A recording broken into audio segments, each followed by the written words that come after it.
This is a true story that happened to my friend, Mr. Sakano. He says he still can't forget it to this day. It's a story about an elevator.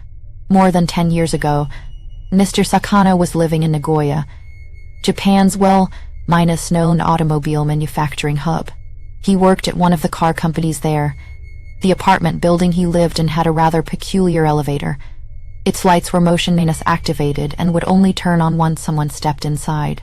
That day, Mr. Sakano had just finished work and returned home. The elevator was stopped at the first floor. He pressed the button, the doors opened, and he saw a young girl standing inside the pitch-dark elevator. She had short hair held back with a headband and wore a red skirt. At first, Mr. Sakano's heart jumped in fright. But he quickly realized she was the daughter of Ms.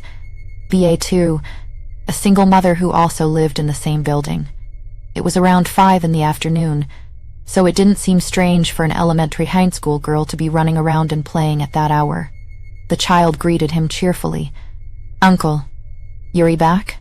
The elevator light seems to be broken." Mr. Sakano glanced at the light. Feeling puzzled, he stepped into the elevator, and the light immediately came on. He figured the sensor probably hadn't detected the girl because she was small, so he thought nothing more of it. The next morning, as Mr. Sakano was heading out to work, he ran into Ms. BA2 in the elevator. He casually mentioned what had happened the day before. "Your daughter was standing alone in the pitch-black elevator yesterday. She really gave me a scare when I came home. It was pretty funny." Ms. BA2's expression froze in shock for a moment, then quickly returned to normal. With a stiff smile, she said, "You must have been mistaken. I sent my daughter to stay with a friend the day before yesterday. She's been there for several days now. I haven't picked her up yet." When Mr. Sakano heard this, a chill ran down his spine. Something felt terribly wrong. He couldn't quite put the eerie feeling into words. That same afternoon, when Mr. Sakano returned home from work, the elevator doors opened and there she was again, the little girl standing inside. She greeted him just as before. "Uncle, Yuri back?" After Mr. Sakano stepped in and the light turned on, he said to the girl, "Yuri back too? It's almost dinner time. You should head home. I'll walk you there." He pressed the button for Ms. BA2's floor. When they arrived, he stepped out of the elevator and walked over to her apartment door. Just as he was about to ring the bell, he noticed something strange. The nameplate had been removed, and the mailbox slot was sealed shut. That usually meant the unit was vacant and ready to be rented out again. He turned back toward the elevator. The girl was peeking out halfway from inside, staring at him. Confused, Mr. Sakano walked back while asking, "Little sister, did you move?" The girl quickly pulled her head back into the elevator. When he reached the doors and pressed the button, they opened to reveal an empty car. His mind went completely blank. What was going on? He ran to the stairwell and looked around, but there was no sign of anyone. The little girl had simply vanished. Feeling deeply unsettled, he hurried back to his own apartment. Ms. BA2 seemed to have disappeared as well. A few days later, one evening while Mr. Sakano was coming home from work, he saw a news report on television. The body of a young child had been found by the riverbank nearby. The report stated that the child had been dead for more than a week. It also mentioned that his acquaintance, Ms. BA2, and her live-innocent partner had been arrested by the police. They were suspected of murdering the child to collect on an insurance payout. Mr. Sakano was stunned. A cold shiver ran through his entire body. The little girl he had seen was not alive. He had even chatted with the murderer, Ms. BA2. But what was even more terrifying was that afterward, whenever Mr.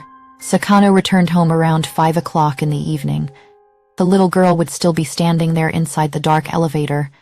Perhaps she didn't realize she was already dead. I once lived in a 12th-story apartment building myself, on the 8th floor, because it was fairly high up. I almost never used the stairs. I imagine anyone living on those upper floors would feel the same. Taking the elevator every day was simply the norm. climbing that many stairs would be exhausting. But after a certain sudden incident, I decided that to keep living safely in this world, I would only use the stairs from then on and never ride the elevator again. Here's what happened. At the time, I was still a lazy university student. It was a day with no classes. I slept until noon, then got up and decided to go to the convenience store to buy something to eat. I stepped out of my room and walked to the elevator. It was stopped at the top floor, the 12th, as if someone was about to come down. I pressed the down button and waited. When the doors opened, there stood a middle-aged man. I often ran into him, so I assumed he lived on the 12th floor. I nodded in greeting and stepped inside. The button for the first floor was already lit, so the elevator continued downward. It stopped at the 4th floor, and a delivery worker entered. All three of us were heading to the first floor. The doors closed and the elevator resumed its descent.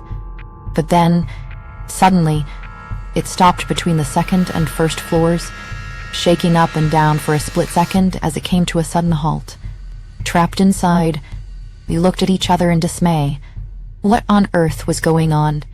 The elevator seemed to be malfunctioning, but it didn't feel like a power failure. The lights inside were still on and steady. I muttered under my breath, "Why is this happening? What's going on?" The older woman and the delivery guy were also muttering and complaining, trying to figure it out. After a while, the elevator still hadn't moved. The delivery guy reached out and pressed the emergency call button, but there was no response at all. He cursed softly. "What the hell is this?" At that moment, I glanced at my watch. It read 12:57 p. We stood there in silence for what couldn't have been more than a few seconds, yet that brief stretch of time was enough to stir an inexplicable unease in all of us.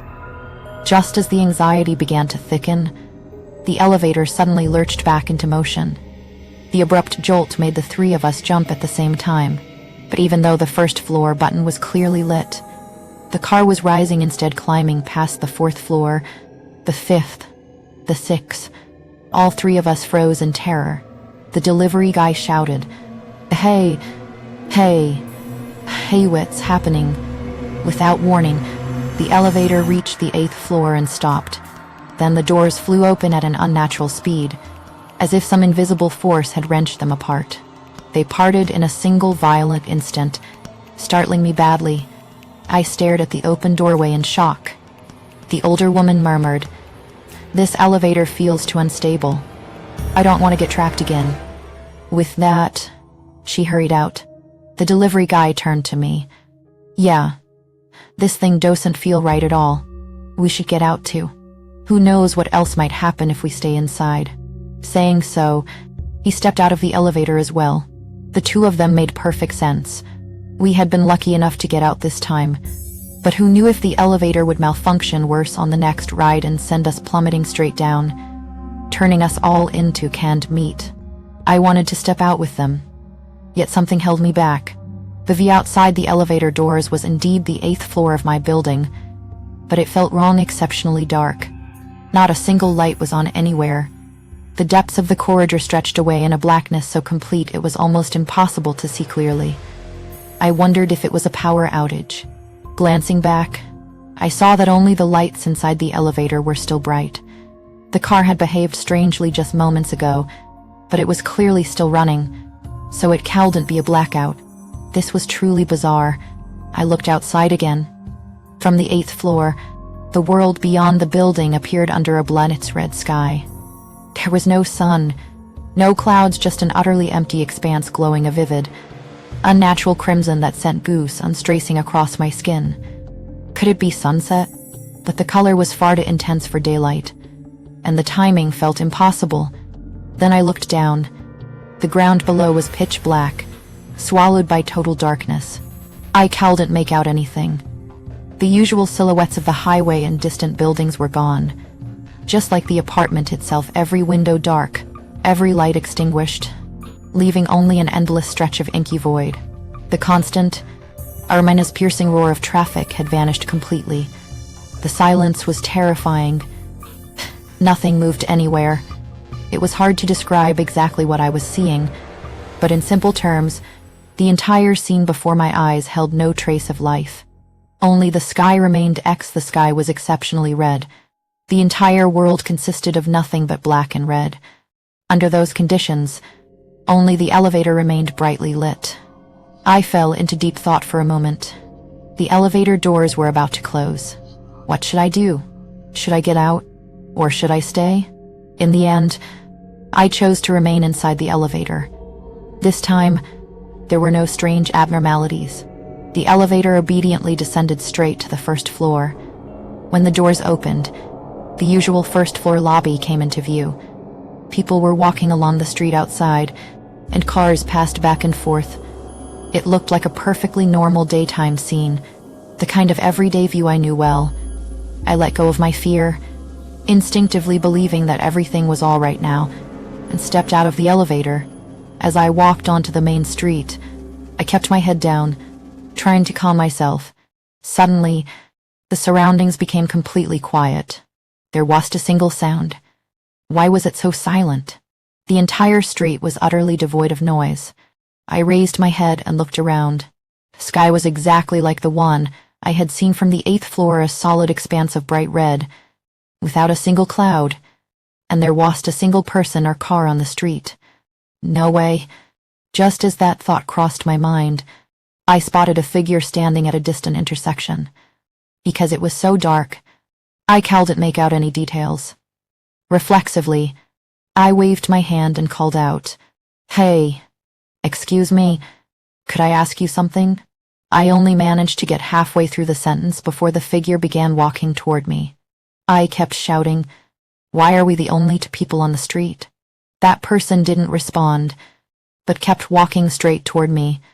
By then, something felt deeply wrong. The silhouette looked far too familiar. As the figure drew nearer, my nerves tightened. The shape, the build, it was exactly like mine. From a distance, I could already tell the clothes were identical to what I was wearing. Closer still, though I couldn't make out the face, I knew without a doubt that the person coming at me was me, and he was walking with an evil smile twisting his lips. That smile sent ice crawling down my spine. Terror flooded me. I was finished. Every instinct screamed to run, to get back inside the elevator, but the moment I tensed to move, the other me broke into a run. Panic took over.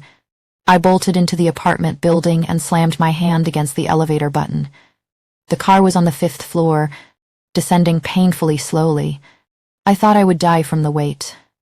My heart hammered so hard it felt like it would burst. I kept glancing back at the entrance, terrified the other me would catch up.